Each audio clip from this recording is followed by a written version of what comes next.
இப்போ நீங்க பார்த்துக்கிட்டு இருக்கிறது வந்து ஒரு வயித்துக்குள்ளேருந்து எடுக்கப்பட்ட கல்.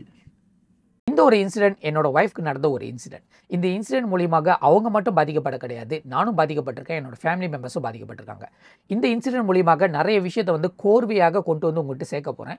இதுலேருந்து ஏதானும் பயனா இருந்துச்சுன்னா அது உங்களோட லைஃப்க்கு வருமுன் காப்புமாக நீங்க எடுத்துக்கொள்ளுங்க. கடந்த 2 வருஷமாக சைவ நெறியில இருக்கிறவாசி என் ஒய்ஃப் வந்து வீட்டில் வந்து மரக்கறி தான் ப்ரொடியூஸ் பண்றோம்.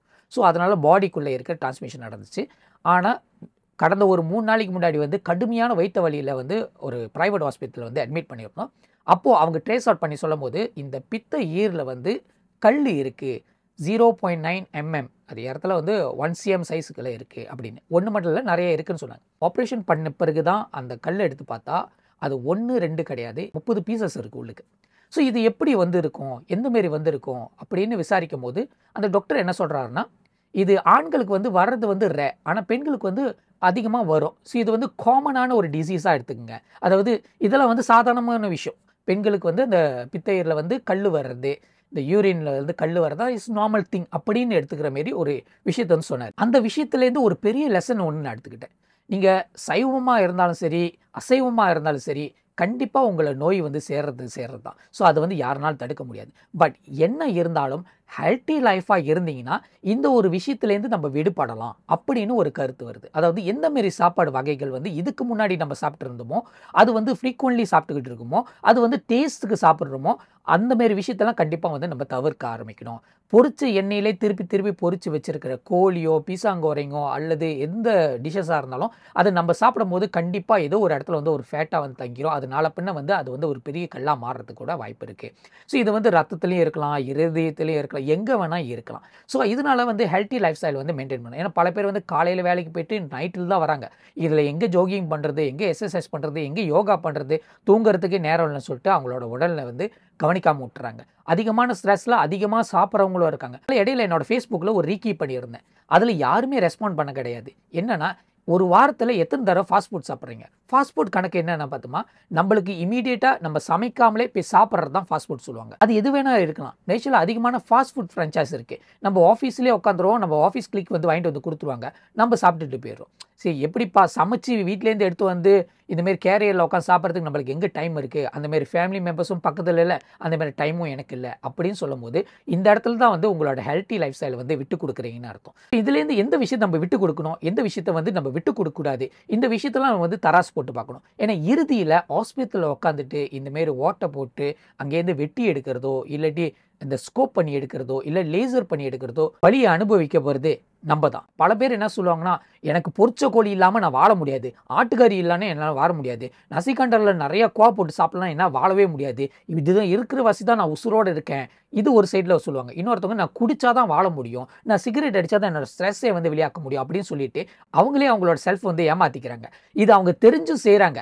ஆனால் அவங்க ஒரு விஷயத்தை கருத மாட்டாங்க. இந்த உடல் இருக்கிற வரைக்கும் தான் அந்த குடும்பத்துக்கு உழைச்சி கொடுக்க முடியும். இப்போ வரைக்கும் வெளி தோற்றத்தில் பார்க்கும்போது நம்மளுக்கு எதுவுமே இல்லாத மாதிரி இருக்கும். ஆனால் ரத்தத்தை கொடுத்து செக் பண்ணி பார்க்கும்போது தான் என்னென்ன நோய் இருக்குன்னு தெரியும். இதுலேருந்து 2வது விஷயம் என்ன பதிவு செய்ய போகிறேன்னா, ரெகுலர்லி நீங்கள் ஏதாச்சும் ஒரு பிளட் லேபில் போய்ட்டு நீங்கள் உங்கள் ரத்தத்தை வந்து பரிசோதிச்சு பாருங்கள். அதில் என்னென்ன நோய் இருக்குது, எதெல்லாம் கூடையாக இருக்குது, எதெல்லாம் குறைக்க வேண்டியது இருக்குது, எதெல்லாம் மெயின்டைன் பண்ண வேண்டியது இருக்குது, எதெல்லாம் வந்து நம்ம புதுசாக ஆட் ஆன் பண்ண வேண்டியது இருக்குன்னு உங்கள் ரத்தத்தை பரிசோதிச்ச பிறகு தான் தெரியும். நாசிகண்டர் கடைக்காரனுக்கு தெரியாது, ஃபாஸ்ட் ஃபுட் கடைக்காரனுக்கு தெரியாது, சிகரெட் கம்பெனிக்காரனுக்கு தெரியாது, பீர் கம்பெனிக்காரனுக்கு தெரியாது. ஸோ முடிஞ்ச அளவுக்கு உங்களோட ஹெல்த்தி லைஃப் ஸ்டைலை நீங்கள் தான் மெயின்டைன் பண்ணி ஆகணும். 3வது விஷயம், என்னோட ஒய்ஃப்க்கு உண்டான ட்ரீட்மெண்ட் வந்து ஒரு பிரைவேட் ஹாஸ்பிட்டல் தான் எடுத்தேன். இந்த பிரைவேட் ஹாஸ்பிட்டல் போகிறதுக்கு காரணம் என்ன பார்த்தோமா, ஒரு மெடிக்கல் கார்டு. ஸோ இந்த மெடிக்கல் கார்டை நான் விற்கணும், இந்த மாரி ஆளுங்க சஜஸ்ட் பண்ணணும்னு எனக்கு என்னமே கிடையாது. ஆனால் உங்ககிட்ட ஒரு மெடிக்கல் கார்டு இருந்தால் இந்தமாரி விஷயத்துலேருந்து கொஞ்சம் ஈஸியான ஸ்பேஸ்லேருந்து வெளியாயிடலாம். அதாவது நீங்கள் எப்போதும் கம்ப்ளைண்ட் பண்ணுற மாதிரி தான், பெரிய ஆஸ்பத்திரிக்கு போனால் ரொம்ப நேரம் வெயிட் பண்ண வேண்டியது இருக்குது, கரெக்டான மருந்து கொடுக்க மாட்டாங்க,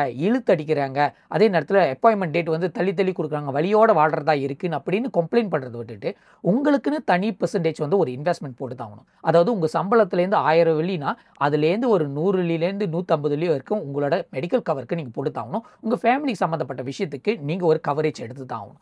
இது ஏன் சொல்கிறேன்னு பார்த்தோமா, நாளை பின்ன நடக்க போகிற ஒரு பிரச்சனைக்கு இன்றைக்கி இன்வெஸ்ட்மெண்ட் பண்ணுறது இந்தமாரி கார்டில் வச்சுருந்தோமா உங்களுக்கும் பயனாக தான் இருக்கும். இருக்கும். அதோட மொத்த செலவும் ஒரு கம்பெனிக்காரர் ஏற்றுக்கிறான். ஆனால் மந்த்லி கமிட்மெண்ட் பார்த்தோமா ரொம்ப சிறிய அளவாக தான் இருக்கும். இந்த மெடிக்கல் கார்டு எடுக்கிறதுனால அப்போ வரப்போகிற சீக்கிக்கு நான் இப்பயே எடுக்கணும், யாருமே வந்து நாளைக்கு சாவ போகிறதுன்னு சொல்லிட்டு இன்னைக்கு பணப்பட்டி வாங்கி வச்சுக்கிறது இல்லையா அப்படின்னு சொல்கிற மாதிரி தான் அவங்களோட கருத்து இருக்கும். இது உண்மைதான். ஆனால் சாவுறது வேற, ஹாஸ்பிட்டல் கடந்து சாவுறது வேற. இது ரெண்டுத்துக்கும் டிஃப்ரென்ஷியேட் இருக்கு.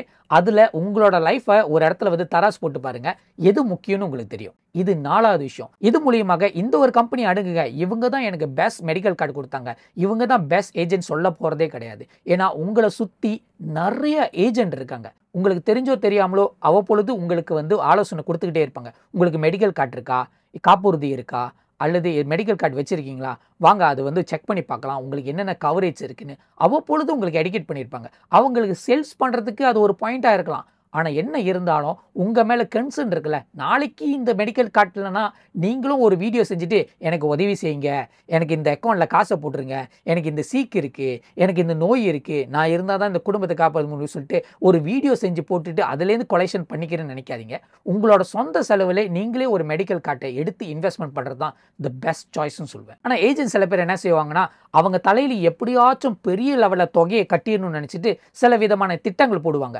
இது ஏன் இப்படி நடக்குது பார்த்துமா, அவங்களோட மேனேஜரோட புஷ் பண்ணுற வசி தான். எப்படியாச்சும் கேஸ் போட்டாகணும், அதனால இவங்க கிட்ட வந்து இவ்வளோ தூரத்துக்கு கட்ட சொல்லி இவங்ககிட்ட மெடிக்கல் கார்டு விற்காத, பாலிசி வின்னு சொல்லிட்டு அந்த ஏஜென்ட்டை போட்டு துன்புறுத்திட்டு இருப்பாங்க. அந்த ஏஜென்ட்டும் வேற வழி இல்லாமல் அவங்க சொன்ன விஷயத்தை தான் உங்கள்கிட்ட சொல்கிற மாதிரி இருக்கும். நீங்களும் அதை பார்த்துட்டு பா இவ்வளோ செலவு பண்ணி எடுக்கிறதுக்கு எனக்கு சம்பளமே இருக்காதுப்பா, அதனால எனக்கு வேணான்னு சொல்லிட்டு பெரிய ஆஸ்பத்திரிக்கே போயிடுறேன்னு சொல்லிட்டு அவங்களோட மனநிலைமை மாற்றுறதுக்கு ஒரு காரணமாக தான் இருக்கும். ஸோ முடிஞ்ச அளவுக்கு ஏஜென்ட் அவங்களோட சம்பளத்தை பார்த்துட்டு இவ்வளோ தூரத்தை ஒரு மெடிக்கல் கார்டு எடுத்துக்கங்க, அடுத்த வருஷம் கொஞ்சம் கூடுதலாக கொண்டு போகலாம் அப்படின்னு சொல்கிற மாதிரி ஒரு திட்டத்தை கொண்டு வந்தீங்கன்னா உங்களுக்கு புண்ணியமாக போகும். இறுதியான 5வது விஷயம், தமிழ் பழமொழி ஒன்று இருக்குது, விருந்தும் மருந்தும் 3 நாள்னு. இதுக்கு என்ன பொருள் பார்த்தோமா, ஒருத்தவங்க வீட்டுக்கு வந்தீங்கன்னா 3 நாள் தான் விருந்தாளியாக இருக்கணும், ஒரு ஹாஸ்பிட்டலுக்கு மருந்து எடுக்க வந்தீங்கன்னா 3 நாளில் குணமாயிடணும். இந்த பழமொழிக்கு இது பொருள் கிடையாது. சித்தர்கள் ஞானிகள்லாம் என்ன சொல்லியிருக்காங்கன்னா, நம்மளோட உணவு பழக்கம் வந்து வாரத்தில் 3 நாள் மருந்தாக இருக்கணும், வாரத்தில் 3 நாள் விருந்தாக இருக்கணும், ஒரு நாள் விரதமாக இருக்கணும். அப்போ தான் நம்மளுக்கு உண்டான நல்ல வாழ்க்கை கிடைக்கும், நல்ல உடல் கிடைக்கும். நல்ல உடல் இருந்தால் நல்ல சிந்தனை வரும், நல்ல சிந்தனை வந்தால் நல்ல இறை சக்திலாம் நம்மளுக்குள்ளே இறங்கும். அதுக்கப்புறம் நம்மளோட லைஃப்பும் நம்மளோட பாதையும் எல்லாமே பாசிட்டிவ் நோக்கி தான் போவோம், நெகட்டிவ் நோக்கி போகாது. அப்போ 3 நாளைக்கு விருந்து, 3 நாளைக்கு மருந்து. இது எப்படி கணக்கெடுக்க போகிறாங்கன்னா, திங்கள் செவ்வாய் வியாழன் வந்து விருந்து மாதிரி சாப்பிடணும், ஞாயிறு புதன் வெள்ளி வந்து மருந்து மாதிரி சாப்பிடணும், சனிக்கிழமை தான் விரதங்களை வந்து கடைப்பிடிப்பாங்க. இந்தமாரி லைஃப் ஸ்டைல் கொண்டு வந்தீங்கன்னா கண்டிப்பாக உங்களுக்கு வந்து மாற்றங்கள் அமையும். அதே நேரத்தில் விருந்து மாதிரி சாப்பிட சொல்லும் போது இலை நிறையா, அதாவது வெயிறு வெடிக்கிற அளவுக்கு சோறு போட்டு சாப்பிடணும்னு அவசியம் கிடையாது. அதே நேரத்தில் மருந்து மாதிரி சாப்பிட்ற வாசி எல்லாமே வந்து ஒரே ஒரு வெஜிடபிளோட முடிச்சுக்கணும்னு அப்படின்னு அவசியம் கிடையாது. எல்லாமே வந்து ஒரு லிமிட்டடாக இருந்துச்சுன்னா கண்டிப்பாக நம்மளுக்கும் கொடிய நோய் வராமல் இருக்கிறதுக்கு தவிர்க்கலாம். இது என்னோட அபிப்பிராயம், உங்களோட கருத்தாக கூட நீங்கள் எடுத்துக்கலாம். இதை நீங்கள் ஃபாலோ பண்ணணும்னு கூட அவசியம் இல்லை, ஏன்னா உங்களுக்கு தெரியும் உங்களோட லைஃப் ஸ்டைல் எப்படின்னு. நன்றி. முருகன் துணை.